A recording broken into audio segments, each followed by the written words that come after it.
What's up, guys? Welcome back to another video. Today we're going to work on our 125 build. We've got a couple parts here on the bench, and I want to get the swing arm mounted. I want to get it put together. I want to get it mounted, and I want to get the forks mounted. I want to have a near rolling chassis when I get done here. So we're going to put all that stuff together today and see what it turns out looking like. I'm pretty pumped on it. Swing arm looks killer. I think it's going to look sick on the bike. So anyway, before we hop into it, I wanted to show you guys something interesting that has to do with the whole YouTube journey of this whole process, okay? Okay, so right here I found some notes that I made a couple months back, somewhere in September, October-ish, and I talked about this on Instagram just barely. So if you don't follow me on Instagram, go check it out. Get everything real time. But yeah, I had a goal of reaching 1,000 subscribers, and I was close. I was really close. And I finally did in October, which was awesome. So thank you to you guys who have subscribed to me. But I was like, how am I going to do that? I'm so close. I'm at like 800, 900 subs.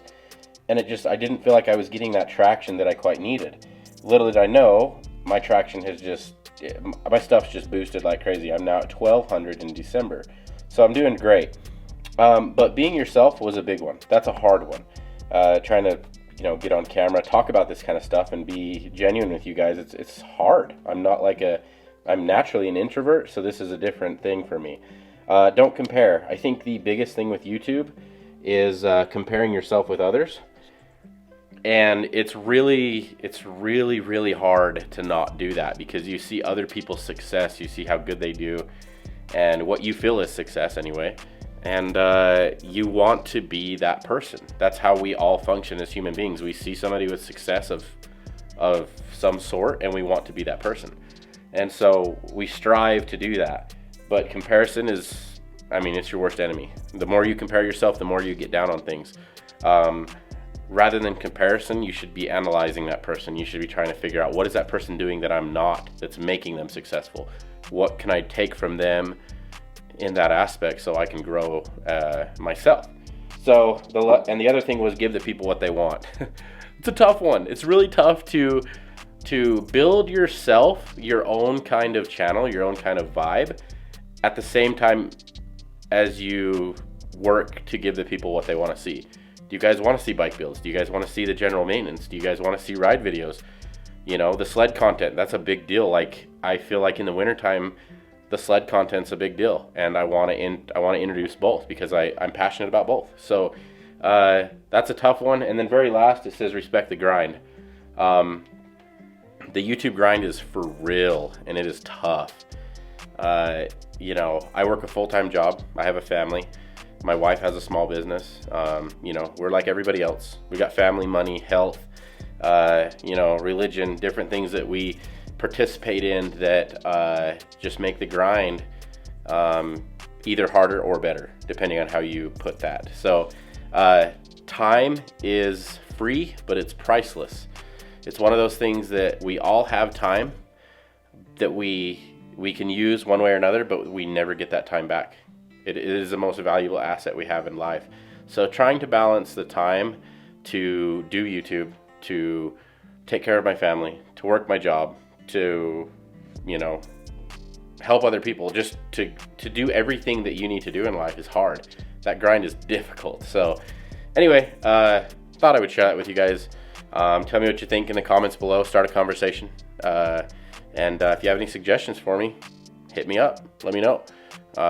Be brutal, be honest. If you feel like I'm doing a good job, let me know. If you feel like I'm slacking, let me know. I just use it as motivation anyway, so I love it. Okay, so let's hop on it. Let's get the swing arm put together. Let me show you what I got here real quick. Okay, I have cleaned up the chain block, put a new chain block in there. We've got our new chain slider for the swing arm. Got our bolts cleaned up. We've got our swing arm bolt that goes through the motor and the frame and the swing arm. And we've actually got the swing arm. So we're gonna go ahead, put this all together, mount it on the bike, and then of course we've got our rebuilt fork sitting there in the corner. So let's do it. Let's make it look sick. Okay, let's throw on our swing arm slider, chain slider.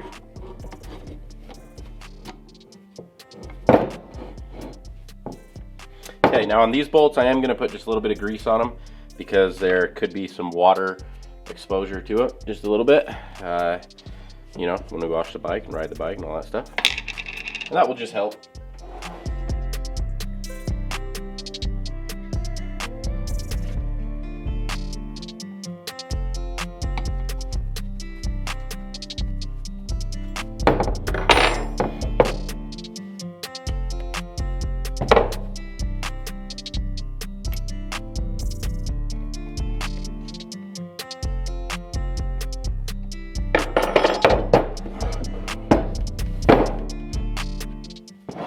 Okay, now for the swing arm block.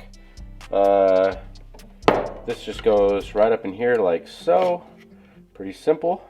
So we'll go ahead and put those in. And then last but not least, this back bolt. And just snug these babies up.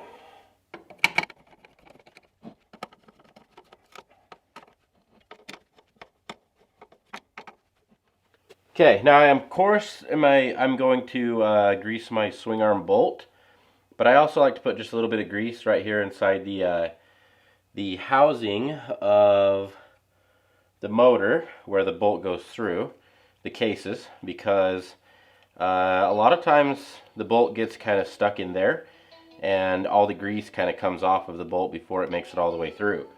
So just going to add a little bit of grease here, nothing crazy. Just help myself out just a little bit.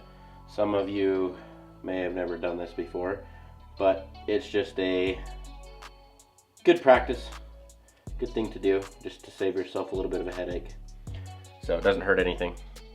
Okay guys, got our swing arm bolt lubed up here. Some grease on it. Let's see if we can get this baby to fit in here. Fairly easy. Now, before I put the motor in, I did check to make sure the swing arm would fit between my newly powder coated frame, and it does, it fits good. So we're gonna go ahead and stab this baby. Now this bolt here has a flat side on it, and it obviously lines up in there. That's what keeps your bolt from spinning when you mount it. So let's go ahead and slide this up here and see what we can come up with here. It should go in fairly easy, I'm assuming. So maybe. There we go. Not too terrible.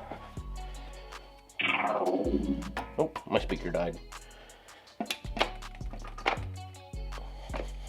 Oh yeah, that was real easy. And push it all the way in. Take our nut, we'll put it on the other side. Okay, found my socket here. Ends up being a 20mm on this, so go ahead and just snug it up a little bit. I'm not going to torque it right now because I don't need to. I'm not ready to.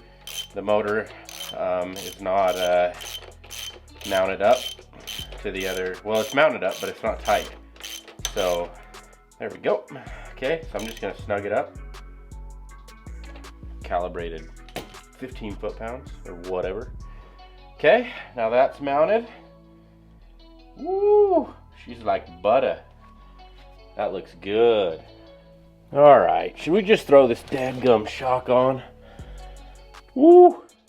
She looks good. Let's throw it on. Let's put the shock on and be done with it. Let's go ahead and put just a little bit of lube on our bolts here. Keep them from getting stuck in there. Now that they're all cleaned up and fresh. Okay, so when we mount this, our shock, oh geez, whatever. It goes on that side. Oh, I don't know what you call it. And then your bolt comes through from this side. So that side is started like so. And then we obviously need to turn it this way. And then it slides right up here inside of our frame. And I think it's a bit tight because of the powder coating. I should have tried fitting this beforehand.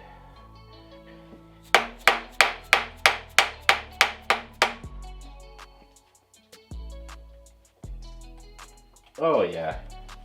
Now we'll put our top bolt in. So we'll just go semi-tight, come back down to this one, and get it snugged up. I will go back and torque these later, Not sure what torque is on them, probably about 30 or 40 foot-pounds. Fairly large bolts.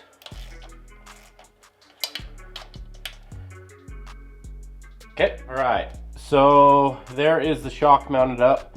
Now I probably should have taken a little bit of time to kind of clean up that powder coating right there between there, but it just took a couple taps and it fit in pretty good. Bolt was a little bit snug going in, but not a big deal, pretty easy. Obviously this went in pretty good. Now KTM makes a greaseable pivot bolt that goes in here. So the other side has a greaser on it. You drill a hole through the bolt, and then the grease runs up into that area. So it's a real problem point with KTMs right there, but I opted to not go ahead and do that right now. Just keep it greased up, and should last with no problem. So anyway, oh, did I scuff my frame? No, I didn't. Looking sick. Let's go ahead. Let's back up a bit. We're gonna put the front suspension on, and then we'll get a shot of the whole thing. Okay, if you guys did not go watch my video on cleaning up the suspension, rebuilding it, and all that stuff, go check it out. I'll put a link up here in the top. Turned out sick. We got fork bleeders on them. Cleaned them up, made them look really nice. So, yeah.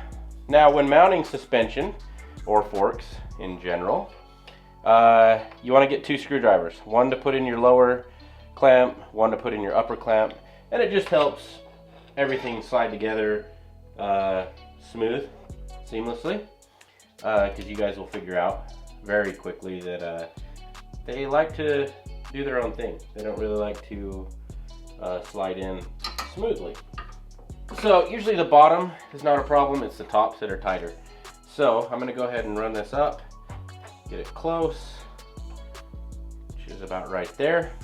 And then I'm going to put my fork bleeder, I'm going to point it not quite straight up, but just kind of basically at an angle with the clamp here. Just a little bit that way. That way I can get to my fork bleeder when I'm done riding for the day, and I can go ahead and press it. So as far as fork height goes, there's 2 lines right here. I'm going to go with the lower line. That should be stock setting, which I think is about 5 mils. Can't quite remember, but I'm not worried about it right now. This is not a final adjustment. This is just to get them on here and secure them.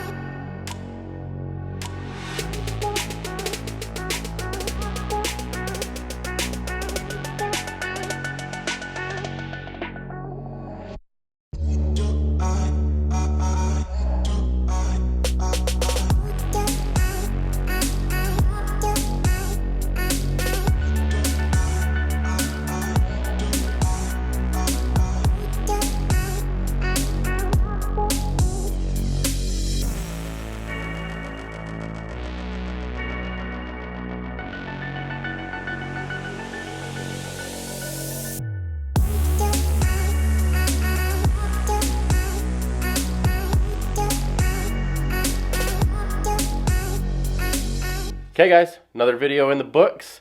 Tell me what you think. You like it? And please subscribe if you haven't. We're going to do some videos on the 450 here very soon.